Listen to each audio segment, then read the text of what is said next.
दोस्तों, आज की कहानी का शीर्षक है हीरो से भरा खेत। हफीज अफ्रीका का एक किसान था। वह अपनी जिंदगी से खुश और संतुष्ट था। हफीज खुश इसलिए था कि वह संतुष्ट था। वह संतुष्ट इसलिए था क्योंकि वह खुश था। एक दिन एक अक्लमंद आदमी उसके पास आया। उसने हफीज को हीरो के महत्व और उनसे जुड़ी ताकत के बारे में बताया। उसने हफीज से कहा, अगर तुम्हारे पास अंगूठे जितना भी बड़ा हीरा हो तो तुम पूरा शहर खरीद सकते हो, और अगर तुम्हारे पास मुट्ठी जितना बड़ा हीरा हो तो तुम अपने लिए शायद पूरा देश ही खरीद लोगे। वह अक्लमंद आदमी इतना कहकर चला गया। उस रात हफीज सो नहीं सका। वह असंतुष्ट हो चुका था, इसलिए उसकी खुशी भी खत्म हो चुकी थी। दूसरे दिन सुबह होते ही हफीज ने अपने खेतों को बेचने और अपने परिवार की देखभाल का इंतजाम किया और हीरे खोजने के लिए रवाना हो गया। वह हीरो की खोज में पूरे अफ्रीका में भटकता रहा, पर उन्हें पा नहीं सका। उसने उन्हें यूरोप में भी ढूंढा, पर वे उसे वहां भी नहीं मिले। स्पेन पहुंचते पहुंचते वह मानसिक, शारीरिक और आर्थिक स्तर पर पूरी तरह टूट चुका था।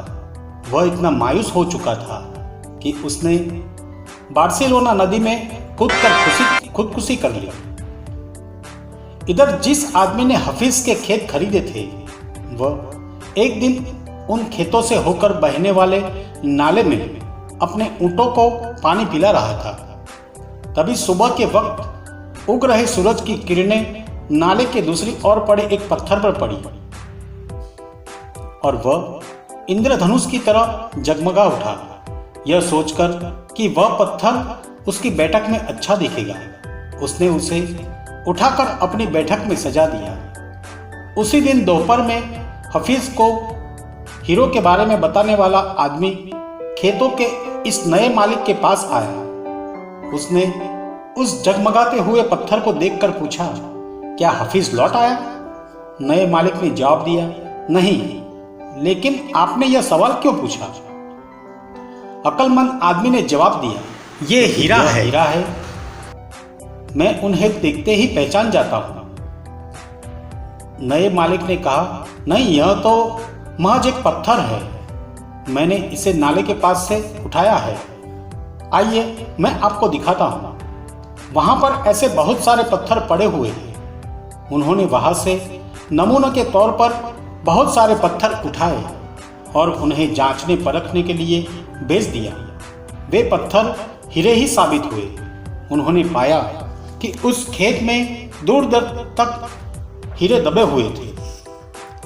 इस कहानी से हमें क्या सीख मिलती है? इस कहानी से हमें 6 सीख मिलती है।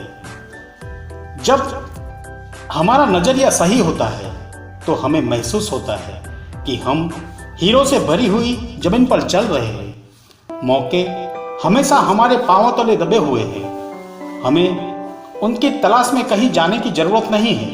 हमें केवल उनको पहचान लेना है।